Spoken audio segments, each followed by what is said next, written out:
नमस्कार बच्चों। आज के इस एपिसोड में इस वीडियो में हम बात करेंगे क्लास 11 जियो की। और क्लास 11 जियो की हमारी मोस्ट इंपॉर्टेंट क्वेश्चंस की सीरीज को कंटिन्यू रखेंगे। अब ये मोस्ट इंपॉर्टेंट क्वेश्चंस कौन से होते हैं? वो क्वेश्चंस जो चैप्टर के मेन थीम को कवर करते हैं, मेन कंसेप्ट को कवर करते हैं। वो क्वेश्चंस जो कंटिन्यूसली आपके एग्जाम में रिपीट होते रहें और जिनके आगे भी आने के चांसेस थोड़े ज़्यादा रहेंगे, उन सभी क्वेश्चंस को हम इस सीरीज में कवर करें, इस सीरीज के थ्रू आपके साथ हम शेयर करें। जहां तक आपकी क्लास 11th जियो की बात है तो यहां पर आपकी दो बुक्स रहेगी। जैसे कि आप सभी को अब तक पता चल चुका होगा कि आपकी दो थ्योरी की बुक है। पहली बुक है फंडामेंटल्स ऑफ फिजिकल ज्योग्राफी, यानी कि भौतिक भूगोल के मूल सिद्धांत। उसमें कंसेप्ट दिए गए हैं जो फिजिकल ज्योग्राफी उससे जुड़े हुए कंसेप्ट है, जो बहुत इंपॉर्टेंट आगे की क्लासेस के लिए बहुत ज़्यादा इंपॉर्टेंट रहने वाले हैं। तो उस बुक के सभी चैप्टर्स को हम पब्लिश कर चुके हैं, छोटे छोटे पार्ट्स में मैंने पब्लिश किया। तो अगर आपने उन वीडियोस को नहीं देखा तो आपको क्या करना है, क्लास 11th ज्योग्राफी की एक अलग से प्लेलिस्ट बनाई हुई है, तो वहां जाइए, आप उन सभी वीडियोस को वहां से एक्सेस कर सकते हो। ओके। उसके बाद आपके पास दूसरी बुक आती है। दूसरी सेकंड जो बुक है वो है इंडिया फिजिकल इन्वायरमेंट, यानी कि भारत भौतिक पर्यावरण। यहाँ पे इस बुक की बात करें तो अपनी जो ए बुक है उसमें टोटल 16 चैप्टर दिए गए। जो हमारी ये बी बुक है यहाँ पे टोटल 7 चैप्टर दिए गए और सभी के सभी चैप्टर आप पहले कर चुके हो। इसमें से फर्स्ट 5 जो चैप्टर हैं वो आपने क्लास 9th में किए हैं। जैसे आज का जो हमारा चैप्टर रहेगा वो 5th चैप्टर है, नेचुरल वेजिटेशन। ये चैप्टर भी हम 9th क्लास में कवर कर चुके हैं। प्राकृतिक वनस्पति तथा वन्य जीव के नाम से था। तो कंसेप्ट जो दिया गया है, जो भी कंटेंट दिया गया इस चैप्टर का, ऑलमोस्ट वो 90 to 95% सेम है। जैसा कि आपने वहाँ पे पढ़ा था वही सब कुछ कंटेंट यहाँ पर दिया गया है। तो यहाँ पे हम क्या करेंगे, सबसे पहले हम इस चैप्टर के 1 मार्कर क्वेश्चन डिस्कस करेंगे, यानी कि very short answer type questions की बात करेंगे। उसके बाद जो शॉर्ट आंसर टाइप क्वेश्चंस बनेंगे मोस्ट इंपॉर्टेंट में, वो हम डिस्कस करेंगे। और उसके बाद हम बात करेंगे लॉन्ग आंसर टाइप क्वेश्चंस की। तो चलिए शुरुआत करते हैं हम आज के इस एपिसोड की, इस वीडियो की। तो सबसे पहले हमें डिस्कस करना है इस चैप्टर के 1 मार्कर मोस्ट इंपॉर्टेंट क्वेश्चंस।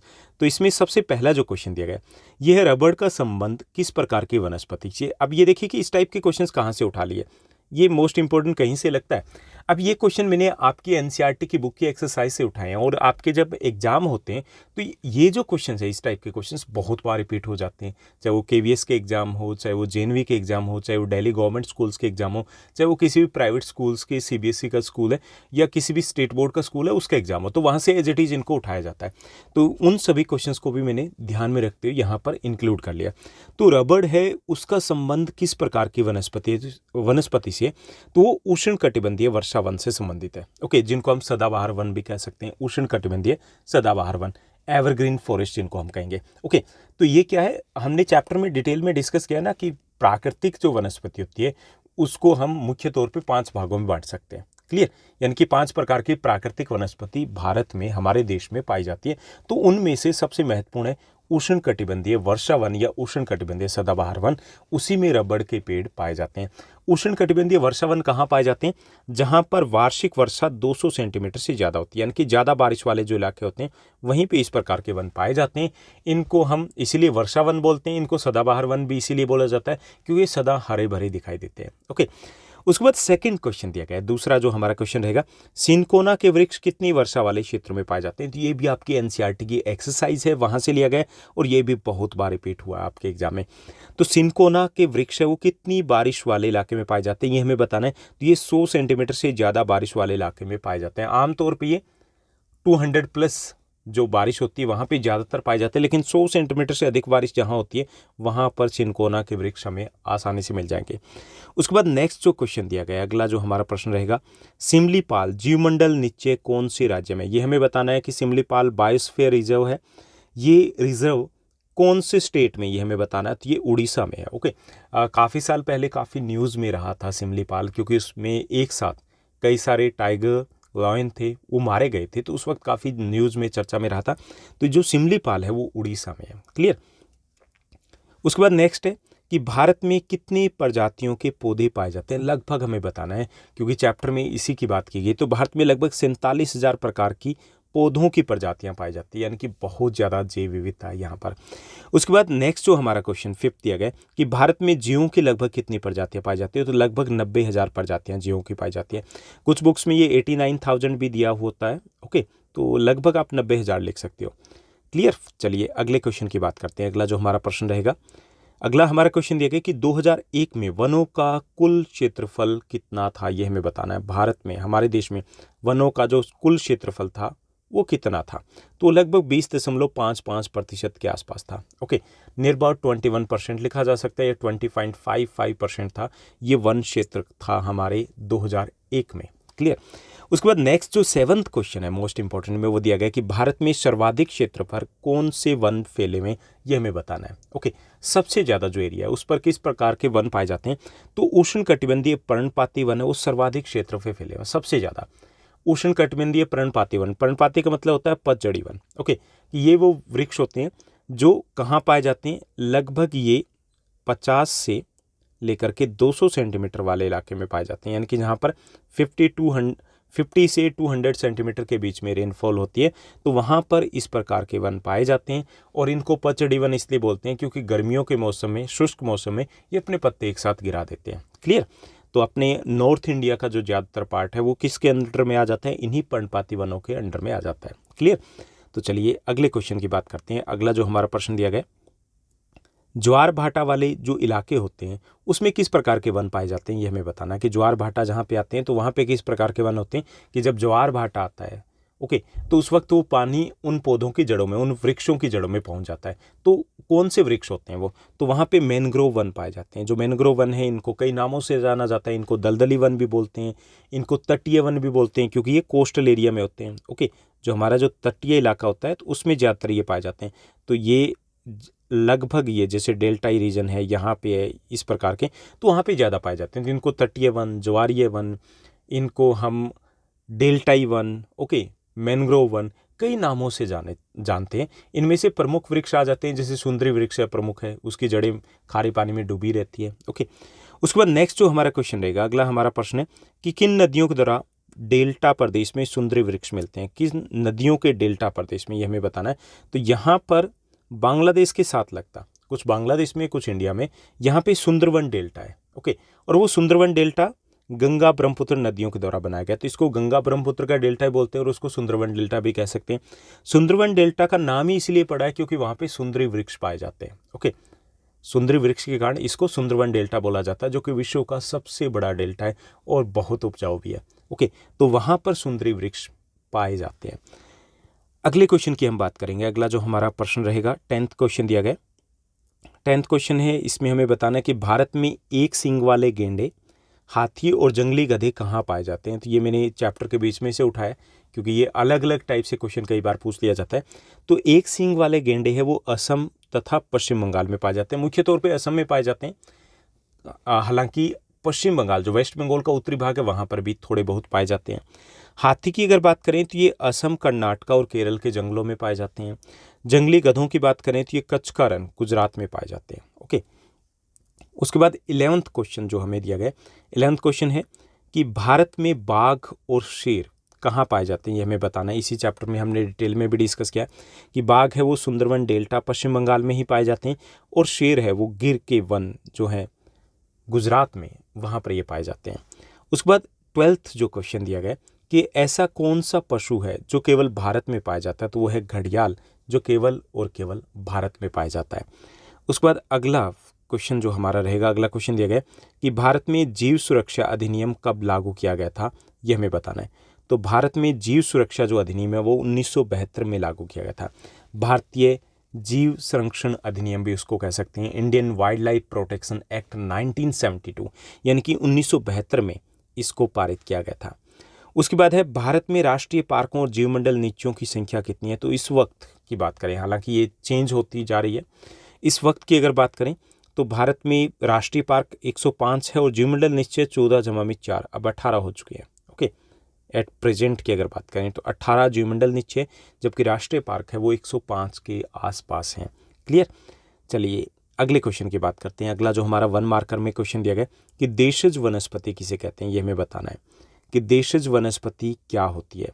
कि वह वनस्पति जो मूल रूप से भारतीय होती है तो उसे हम देशज वनस्पति बोलते हैं, हमारे देश की ये। और विदेशज वनस्पति कौन सी होगी कि वह वनस्पति जो विदेशों से भारत में आई है उसे हम विदेशज वनस्पति कहेंगे। कुछ ऐसे पौधे हैं जो भारत के नहीं है बल्कि बाहर से दूसरे देशों से आए हैं तो उनको हम विदेशज वनस्पति बोलेंगे, और जो हमारे देश की है उसको हम देशज वनस्पति बोलेंगे। उसके बाद नेक्स्ट जो हमें क्वेश्चन दिया गया है 17th क्वेश्चन है, अक्षत वनस्पति किसे कहते हैं, ये हमें बताना है। तो एक ऐसी वनस्पति जिस पर लंबे समय से मानवीय प्रभाव न पड़ा हो तो उसे बोलते हैं अक्षत वनस्पति। अक्षत मतलब शुद्ध कह सकते हैं, पवित्र कह सकते हैं, ओके। वर्जिन वेजिटेशन इंग्लिश में कहेंगे कि जिसको कभी छुआ ना गया हो, ओके। तो वो वेजिटेशन जिसके ऊपर कभी मानव का कोई प्रभाव ना पड़ा हो तो उसे बोलते हैं अक्षत वनस्पति, ओके। तो ये रहेंगे इस चैप्टर के मोस्ट इंपॉर्टेंट आपके 1 मार्कर क्वेश्चन। अब हम बात करेंगे इसी चैप्टर के मोस्ट इंपॉर्टेंट 3 मार्कर क्वेश्चन की कौन कौन से रहेंगे, चलिए देखते हैं। फर्स्ट जो क्वेश्चन दिया गया, यहाँ पे बहुत कम क्वेश्चन बनने वाले हैं इस चैप्टर में से। फर्स्ट जो आपका क्वेश्चन रहेगा कि भारत में जैव विविधता के कारण क्या है, ओके। जैसा कि हमने चैप्टर में डिस्कस किया कि भारत में जैव विविधता बहुत अधिक पाई जाती है। 47,000 के आसपास हमारे यहाँ पे पेड़ पौधों की प्रजातियाँ मिलती है। 90,000 के आसपास हमारे यहाँ पे वन्य जीवों की प्रजातियाँ पाई जाती है, बहुत ज़्यादा है। तो इतनी ज़्यादा विविधता क्यों है? तो इसके कई सारे कारण हैं। पहला, भारत का विशाल आकार, ओके। एक्सप्लेन करना है थोड़ा सा आपको 3 मार्कर के अकॉर्डिंग कि पहला, भारत का विशाल आकार। भारत विश्व का 7वां सबसे बड़ा देश है और यहाँ पे 2.4% भारत के पास विश्व का क्षेत्रफल है, यानी कि विश्व के कुल क्षेत्रफल का यहाँ पे 2.4% है और इसके बेस पर 7वां सबसे बड़ा देश है। इसके कारण देश में जैव विविधता थोड़ी ज़्यादा पाई जाती है। मान लीजिए, सपोज कीजिए कि भारत श्रीलंका जितना होता तो क्या इतनी जैव विविधता होती? नहीं होती ना, क्योंकि आकार बढ़ा है। आकार बढ़ा है तो देश के अलग अलग भागों में जैव विविधता अधिक पाई जाती है, ओके। उसके बाद दूसरा जो ओरिजिन कारण जो रहेगा वो है तापमान, कि भारत के अलग अलग भागों में तापमान में भी अंतर पाया जाता है। जैसे दक्षिणी भाग है, तटीय भागों की अगर बात करें तो जो कोस्टल एरिया वहाँ पे तापमान अलग रहेगा यहाँ पे, ओके। जो हमारे द्वीप समूह है वहाँ की अगर बात करें तो वहाँ पे तापमान अलग है।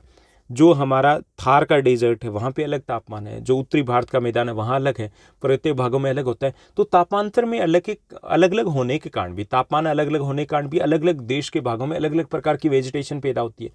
तो इससे भी जैव विविधता अधिक पाई जाती है, यानी कि चाहे वो वेजिटेशन हो, चाहे वो वन्य जीव हो, चाहे वो सूक्ष्म जीव हो, वो उनकी अलग अलग वैरायटीज यहाँ पे मिलती है, ओके। तो इसलिए भी यहाँ पे बायोडाइवर्सिटी है, जैव विविधता वो ज़्यादा पाई जाती है। तीसरा कारण है वर्षा, कि देश के अलग अलग भागों में वर्षा की मात्रा में भिन्नता पाई जाती है। जैसे राजस्थान है, यहाँ वार्षिक वर्षा 10 सेंटीमीटर है। अगर हम मेघालय की बात करें तो वहाँ 1000 सेंटीमीटर से भी ज़्यादा वार्षिक वर्षा होती है, चेरापूंजी और मासनराम में, ओके। ऐसे तटीय भाग होते हैं तो वहाँ पे जो वार्षिक वर्षा वो 400 सेंटीमीटर से ज़्यादा है। देश के अलग अलग भागों में वर्षा का वितरण एक समान नहीं है। इससे भी अलग अलग वनस्पति को आगे ग्रो करने का मौका मिला। जैसे राजस्थान में जो कंटीले वन पाए जाएंगे, जहाँ पे घनी वनस्पति वहाँ पे सदाबहार वन मिलेंगे, जहाँ पे थोड़ी कम बारिश होती है, मध्यम प्रकार की बारिश होती है, वहाँ पे पर्णपाती वन मिलेंगे। तो इससे भी भारत में जैव विविधता अधिक पाई जाती है, ओके। उसके बाद है मिट्टी। देश में अलग अलग प्रकार की मिट्टी पाई जाती है, मुख्य तौर पे जैसे कि आप क्लास 10th में डिस्कस करके आए हो, ओके, कि भारत में 8 प्रकार की मिट्टियाँ पाई जाती है, उसमें से 6 मुख्य प्रकार की मिट्टियाँ। तो अलग अलग मिट्टियाँ होने के कारण भी देश में जैव विविधता को बढ़ावा मिला है। मान लीजिए एक ही प्रकार की मिट्टी होती है तो एक ही प्रकार की वनस्पति होने के चांसेस ज़्यादा रहते हैं, ओके। इससे भी भारत में जैव विविधता अधिक पाई जाती है। उसके बाद है स्थलाकृति, कि देश की जो स्थलाकृति है वो भी जैव विविधता को बढ़ावा देती है। जैसे कहीं पे पर्वत है, कहीं पे पठार है, कहीं पे मैदानी भाग है, कहीं पे मरुस्थलीय भाग है, कहीं पे द्वीप समूह है, कहीं पे तटीय मैदान है, और हर इलाके में अलग टाइप की वेजिटेशन होगी। जो पर्वतीय इलाकों में हो सकती है वो राजस्थान में नहीं हो सकती, जो राजस्थान में हो सकती है वो मैदानी भाग में नहीं हो सकती, जो मैदानी भाग में हो सकती है वो पठारी इलाके में नहीं हो सकती। इससे भी जैव विविधता हमारे देश में ज़्यादा पाई जाती है, ओके। तो थोड़ा थोड़ा सा आपको एक्सप्लेन करना है। उसके बाद सेकंड क्वेश्चन को देखेंगे। अगला जो हमारा प्रश्न रहेगा 3 मार्कर में, कि भारत में वनों तथा वन्य जीवों के विनाश के क्या कारण हैं। इंपॉर्टेंट, बहुत इंपॉर्टेंट क्वेश्चन है ये, कि हमें बताना है कि देश में जो वन और वन्य जीव हैं उनके विनाश के कारण क्या है। तो पहला है जनसंख्या वृद्धि। जनसंख्या बढ़ती जा रही है। अब जनसंख्या बढ़ती जा रही है, इससे क्या हो रहा है कि हमें ज़्यादा जगह चाहिए रहने के लिए, आवास के लिए, ओके। तो इससे धीरे धीरे करके हमने क्या किया कि वनों को साफ करना शुरू कर दिया। जैसे अगर हम आसपास के किसी भी इलाके का एग्जांपल ले सकते हो, दिल्ली का हम एग्जांपल ले सकते हैं। जो बाहरी आउटर इलाके थे वहाँ पे वन पाए जाते थे, पेड़ पौधे होते थे, अब साफ़ कर दिया है। किसी भी शहर के आसपास देखिए, पहले पेड़ पाए जाते थे, खाली ज़मीनें होती थी, साफ़ कर दिया। तो इससे क्या हुआ कि वनों का विनाश हो गया। और वनों का विनाश होने से क्या हुआ कि वन्यजीवों का विनाश, क्योंकि आवास तो उनका वही है ना, घर उनके उजाड़ दिए हमने। तो जनसंख्या वृद्धि होने से धीरे धीरे वन क्षेत्र वो सिकुड़ते गए हैं। जनसंख्या वृद्धि होने से कई सारे और भी प्रभाव पड़े हैं, कि हमारे जैसे जलाने के लिए लकड़ियों की मांग बढ़ गई। इससे भी ये हुआ कि वन क्षेत्र है वो सिकुड़ते चले गए। दूसरा शहरीकरण, कि जनसंख्या वृद्धि का सीधा सा प्रभाव पड़ा, शहर फैलते गए और शहर फैलने से क्या हुआ, आसपास के वनों को साफ कर दिया गया, तो इससे भी जो वन और वन्य जीवों का विनाश हुआ है। तीसरा कृषि का विस्तार, कि ज़्यादा जनसंख्या का मतलब होता है ज़्यादा लोग, और ज़्यादा लोग का मतलब होता है ज़्यादा पेट, सबको भूख लगती है। तो हमें क्या महसूस हुआ कि जैसे जैसे जनसंख्या बढ़ी वैसे वैसे हमें ज़्यादा अनाज चाहिए था। हमने क्या किया, वनों को साफ किया, कृषि योग्य भूमि का विस्तार किया, इससे क्या हुआ, वन और ज़्यादा साफ हो गए। तो कृषि के विस्तार के कारण भी जो वन्य क्षेत्र है वो सिकुड़ते गए और इससे भी वन्य जीवों का विनाश हुआ है। उसके बाद आ जाता है औद्योगिक और आर्थिक विकास। औद्योगिक और आर्थिक विकास, जैसे हमने क्या किया कि उद्योग लगाए, कहाँ लगाते हैं, शहर से बाहर की तरफ लगाते हैं। कौन सा इलाका चूज करेंगे, भाई जहाँ पे वन हो, साफ कर देंगे। तो जो वन औद्योगिकरण है या खनन है या आर्थिक विकास है, इससे भी वनों को नुकसान पहुंचा है। जैसे कि हमने कहीं पे हाईवेज बना दिए, कहीं पे रेलवे लाइन लेकर के आए, कहीं पे बांध बना दिए। इसे कहाँ पे बनाए, हमने वनों को साफ करके ही तो बनाए। तो इससे भी वनों तथा वन्य जीवों के विनाश को बढ़ावा मिला है। इसके साथ साथ अवैध शिकार है, ये भी एक कारण है कि जिसके कारण वन्य जीवों को सीधे तौर पर नुकसान पहुंचा है। कि अवैध शिकार, लंबे समय तक इसके ऊपर कोई कानून नहीं था, और कानून आ भी गया तो भी उसको उतनी सख्ती से लागू नहीं किया जा सका। इसके कारण भी कुछ वन्य जीवों की जो प्रजाति हैं वो विलुप्त होने के कगार पर पहुंच चुकी है। तो ये कुछ मोटे तौर पर कारण रहेंगे, इसमें आप अलग से भी लिख सकते हो, जैसे खनन हो गया, बांधों का निर्माण हो गया, इस टाइप की चीज़ें भी लिखी जा सकती है कि जिससे वनों तथा वन्य जीवों का विनाश हो रहा है। ओके, तो ये थे आपके मोस्ट इंपॉर्टेंट 3 मार्कर क्वेश्चन जो इस चैप्टर में से रहेंगे। अब हम बात करेंगे लॉन्ग आंसर टाइप क्वेश्चंस की, 5 मार्कर क्वेश्चन की, जो मोस्ट इंपॉर्टेंट है यहाँ से इस चैप्टर में से। तो आसान से 2 क्वेश्चन बनेंगे। एक तो यहाँ पे जस्ट ए मिनट, एक तो यहाँ से रहेगा आपका जो आसान सा कि वनों के प्रत्यक्ष लाभ बताइए। ये हमें बताना है कि वनों के डायरेक्ट लाभ क्या है हमें। तो प्रत्यक्ष और अप्रत्यक्ष 2 प्रकार के लाभ है। छठी क्लास से, 6th या 5th क्लास से आप इनको पढ़ते आ रहे हो। पहला ये कि वनों से हमें ईंधन के लिए लकड़ियां प्राप्त होती है, क्योंकि ये एक थोड़ा सा लॉजिक वाला क्वेश्चन है कि हमें पता होना चाहिए, और आ भी जाता है इस टाइप का एक आसान सा क्वेश्चन कि पहला है वनों से ईंधन के लिए लकड़ियां प्राप्त होती है, पहला लाभ। दूसरा, वनों से हमें एक प्रकार की जड़ी बूटियाँ प्राप्त होती है।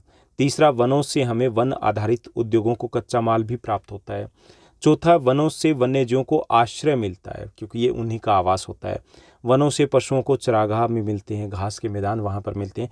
तो ये कुछ डायरेक्ट हमें फ़ायदे मिलते हैं, यानी कि वनों से लकड़ियाँ, ईंधन के लिए लकड़ियाँ, इमारती लकड़ियाँ मिलती है, वनों से जड़ी बूटियाँ मिलती है, वनों से उद्योगों के लिए जो वन आधारित उद्योग होते हैं, जैसे फर्नीचर उद्योग हो गया, कागज़ उद्योग हो गया, तो उनको कच्चा माल भी यहाँ से मिलता है। वनों से वन्य जीवों को आश्रय मिलता है, वनों से पशुओं को चरागाह भी मिलता है। तो ये कुछ प्रत्यक्ष लाभ है जो हमें प्राप्त होते हैं। ओके, उसके बाद आ जाते हैं अप्रत्यक्ष लाभ। हालांकि जरूर नहीं कि ऐसे ही कुछ आए, ये एक साथ भी पूछे जाते हैं कि वनों से होने वाले कुछ लाभ बताइए, या वनों से होने वाले प्रत्यक्ष और अप्रत्यक्ष लाभ बताइए। तब आपको अलग अलग बताना, वरना आप एक साथ भी इनको लिख सकते हो। उसके बाद वनों से होने वाले कुछ अप्रत्यक्ष लाभ क्या है, इनडायरेक्ट जो हमें बेनिफिट्स मिलते हैं। तो उसमें सबसे पहला कि वन पर्यावरण को शुद्ध रखते हैं। क्लियर, कि वन प्रदूषण को नियंत्रित करते हैं, इससे पर्यावरण शुद्ध रहता है। वन वर्षा लाने में भी सहायक होते हैं, क्योंकि ये 2 तरीके से, एक तो ये कि टेम्परेचर को मेंटेन करते हैं, दूसरे ये कि इवोपरेशन में मदद करते हैं, इससे ह्यूमिडिटी बढ़ती है, वाटर वेपर्स बढ़ते हैं इन्वायरमेंट में, और उसके बाद बारिश होती है। तीसरा, वन बाढ़ को रोकने में भी सहायता करते हैं इनडायरेक्टली, लेकिन बाढ़ को रोकने में सहायता करते हैं। जहाँ पे पेड़ अधिक पाए जाते हैं वहाँ पर जो मिट्टी पर पकड़ बना करके रखते हैं इन पेड़ों की जड़ें, और इससे बाढ़ के प्रभाव को कम करने में मदद मिलती है। वन मिट्टी के कटाव को भी रोकते हैं, मृदापतन को रोकते हैं। तेज बारिश वाले इलाके होते हैं या राजस्थान जैसा इलाका है तो वहाँ पे ये मिट्टी के कटाव को रोकते हैं। इसके साथ साथ ये वन प्रकृति की सुंदरता को भी बढ़ाते हैं, पर्यावरण के संतुलन को बना करके रखते हैं। तो ये भी लिखे जा सकते हैं। तो ये रहेंगे अप्रत्यक्ष लाभ। उसके बाद नेक्स्ट जो हमारा क्वेश्चन रहेगा, अगला जो हमारा प्रश्न दिया गया बहुत इंपॉर्टेंट है कि भारत में कितने प्रकार की प्राकृतिक वनस्पति पाई जाती है, उनका वर्णन कीजिए। तो यहाँ पे सिर्फ मैं नाम दे रहा हूँ, आपको डिटेल में क्या करना है कि थोड़ा बहुत डिटेल में भी आपको पता होना चाहिए। तो मैं यहाँ पे आपको बता देता हूँ कि क्या क्या आपको लिखना है। तो ये यहाँ पर बात की जाए तो भारत में 5 प्रकार की प्राकृतिक वनस्पति पाई जाती है।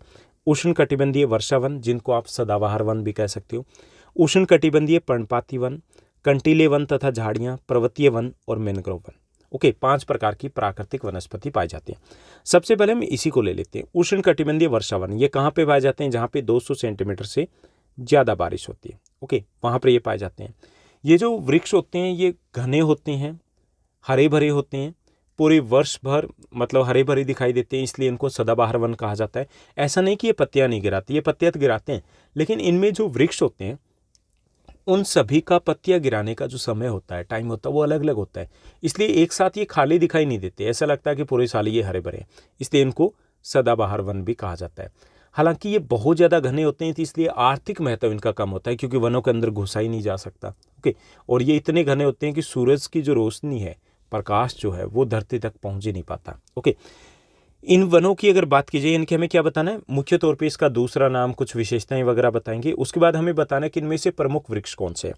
तो उष्णकटिबंधीय वर्षा वन की बात करें तो इसमें any, ebony, mahogany, okay, rosewood, sandalwood, इस प्रकार के वृक्ष पाए जाते हैं। यानी कि any, mahogany, ebony, rosewood, sandalwood, इस प्रकार के वृक्ष है वो प्रमुख वृक्ष है। कहाँ पाए जाते हैं हमारे देश में, तो ये वहाँ पर पाए जाएंगे जहाँ पे बारिश ज़्यादा होगी। तो तटीय इलाके आ गए, जैसे अगर हम कोस्टल एरिया की बात करें तो हमारा टोटल कोस्टल एरिया इसमें आ जाएगा।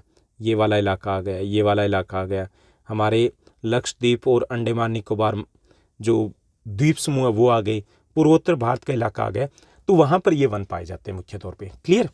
उसके बाद आ जाते हैं हमारे दूसरे उष्णकटिबंधीय पर्णपाती वन।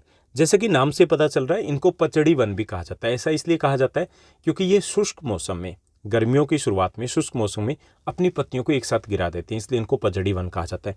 ये कहाँ पाए जाते हैं, जहाँ पर वार्षिक वर्षा 50 से लेकर के 200 सेंटीमीटर के बीच में होती है। ओके, 50 to 200 सेंटीमीटर के बीच में, वहाँ पर ये वृक्ष पाए जाते हैं। ये आर्थिक तौर पे सबसे ज़्यादा महत्वपूर्ण होते हैं, यानी कि इनकी वैल्यू बहुत ज़्यादा होती है, क्योंकि एक साथ झुंड में एक ही टाइप के वृक्ष ये पाए जाते हैं। ओके, प्रमुख वृक्षों की बात करें तो सह वाले याद कर लोगे, जैसे साल हो गया, ठीक, सागवान हो गया, इसमें शीशम हो गई, शीशम हो गया, सहतूत हो गया, इस प्रकार के सह वाले याद कर लोगे तो आपको याद रह जाएगा कि कौन कौन से प्रमुख वृक्ष है, क्योंकि ये सबसे ज़्यादा बार पूछा जाता है कि आपको ये पूछा जाएगा कौन कौन सी वनस्पति, किसी एक का वर्णन कीजिए, तो आपको कुछ चीज़ें तो बतानी है ना। उसके बाद आ जाता है कि ये जो उष्णकटिबंधीय पर्णपाती वन है कहाँ पे पाए जाते हैं, जो मध्य भारत है, यानी कि तटीय भारत को छोड़ करके जो बीच का सारा इलाका आ जाता है। बीच का इलाका कौन सा लेंगे हम, थोड़ा सा इसको समझने की कोशिश करते हैं, स्पेस कम होता, मैप बन नहीं पाता, फिर भी हम कोशिश कर लेते हैं जितना बन पाएगा यहाँ पे। ओके, तो इसमें जो हमारा मध्य भारत का इलाका है लगभग सा, वो सारा का सारा इसमें कवर कर लेंगे हम। ठीक, तो यहाँ से ये वाला जो पार्ट है सारा का सारा, ये वाला पार्ट, ये यहाँ से इस वाले पार्ट में लगभग इसी प्रकार के वन पाए जाते हैं। क्लियर, यानी कि सेंट्रल जो पार्ट है इंडिया का, वहाँ पर उष्णकटिबंधीय पर्णपाती वन पाए जाते हैं। उसके बाद आगे आपके कंटीले वन तथा झाड़ियाँ। कंटीले वन तथा झाड़ियों की अगर बात करें तो ये राजस्थान में मुख्य तौर पे, या राजस्थान के जो साथ लगते इलाके वहाँ पे पाए जाते हैं। और ये कहाँ पाए जाते हैं, जहाँ पे वार्षिक वर्षा वो 50 सेंटीमीटर से भी कम होती है, वहाँ पर ये वृक्ष पाए जाते हैं। ये वृक्ष ज़्यादा ऊंचे नहीं होते, जड़ें इनकी लंबी होती है, पत्तियाँ छोटी होती है, कांटेदार ये पेड़ होते हैं, ताकि वो इवेपोरेशन को, वाष्पीकरण को थोड़ा रोक पाए। और हाइट भी लगभग 10 मीटर के आसपास ही होती है, बहुत ज़्यादा इनकी हाइट भी नहीं होती। ओके, और प्रमुख वृक्षों की बात करें तो इसमें क्या क्या आ जाएगा, खेजड़ली आ जाएगा, कीकर, बबूल, ओके, बेर, नीम, इस प्रकार के पेड़, केक्टस वगैरह, ये झाड़ियाँ वगैरह, ये सब कुछ इसमें आते हैं। कहाँ, जैसे मैंने पहले ही बता दिया, राजस्थान और उसके साथ लगते पड़ोसी राज्यों के कुछ भागों में ये पाए जाते हैं। उसके बाद है पर्वतीय वन। पर्वतीय वन कहाँ पाए जाते हैं, नाम से पता चल रहा है, पर्वतीय इलाकों में पाए जाते हैं, चाहे वो हिमालय के इलाका हो, चाहे वो पश्चिमी घाट हो या पूर्वी घाट हो, वहाँ पे पाए जाते हैं। लेकिन हमारे देश में मुख्य तौर पे ये हिमालय प्रदेश में पाए जाते हैं। इनकी विशेषता क्या होती है कि जैसे जैसे ऊंचाई बढ़ेगी वैसे वैसे वृक्षों के प्रकार में बदलाव आते जाएंगे। प्रमुख वृक्षों की अगर बात करें तो उसमें जैसे देवदार हो गया, चीड़ हो गया, सिल्वर, बर्च, फर, स्प्रूस, इस प्रकार के वृक्ष पाए जाएंगे। क्लियर, और कहाँ पाए जाते हैं, हिमालय प्रदेश में, चाहे वो जम्मू कश्मीर हो, लद्दाख हो, चाहे वो हिमाचल प्रदेश हो, उत्तराखंड हो, सिक्किम हो, अरुणाचल प्रदेश हो, तो इन प्रदेशों में ये पाए जाते हैं। उसके बाद आगे आपके मैनग्रोव वन। जो मैनग्रोव वन है इनको कई नामों से जाना जाता है, दलदली वन हो गए, तटीय वन हो गए, ज्वारीय वन हो गए, ओके, क्योंकि डेल्टाई वन भी हो गए, क्योंकि ये तटीय इलाकों में पाए जाते हैं, ज्वार भाटा का पानी इनमें पहुंचता है और दलदल यहाँ पे रहती है। डेल्टाई जो प्रदेश होते हैं वहाँ पे ज़्यादा पाए जाते हैं, इसलिए इस टाइप के इनके नाम रखे हैं। प्रमुख वृक्षों की बात करें तो इसमें रबड़ की एक वैरायटी आ जाती है, सुंदरी नामक वृक्ष है वो इसमें आ जाता है, नारियल के पेड़ आ जाते हैं, तो इसमें मैनग्रोव वनों में शामिल है। यानी कि ये सब कुछ इसमें आएंगे। कहाँ पाए जाएंगे, जहाँ पे डेल्टा होता है। तटीय इलाकों में जो डेल्टाई भाग होते हैं वहाँ पर ये वृक्ष पाए जाते हैं। तो ये था आपका चैप्टर और इस चैप्टर के मोस्ट इम्पॉर्टेंट क्वेश्चंस। उम्मीद करता हूँ कि सब कुछ बहुत अच्छे से आपको समझ में आया होगा। अगर आपको ये वीडियो अच्छा लगा तो इस वीडियो को लाइक और शेयर जरूर कीजिएगा। और हाँ, आपकी ज्योग्राफी के साथ साथ हमने पोल साइंस की सीरीज़ को भी स्टार्ट कर दिया। पोल साइंस के भी हम सबसे पहले डिस्कस करें चैप्टर को डिटेल में, उसके बाद chapter wise most important questions भी आपके साथ शेयर करें। तो आपका सपोर्ट प्यार जैसा बना रहा है पहले से, उससे थोड़ा ज़्यादा और चाहिए। तो आपका साथ, आपका प्यार, आपका दुलार बना रहना चाहिए। और अगर आपको एक्चुअली में कुछ अच्छा लगता है तो एक छोटा सा कमेंट जरूर किया कीजिए, क्योंकि हमें भी अच्छा लगता है, मोटिवेशन मिलता है कि हाँ, जो कंटेंट हम बना रहे हैं वो कंटेंट यूज़फुल भी है। आज के लिए बस इतना ही। Thank you, bye bye, have a nice day.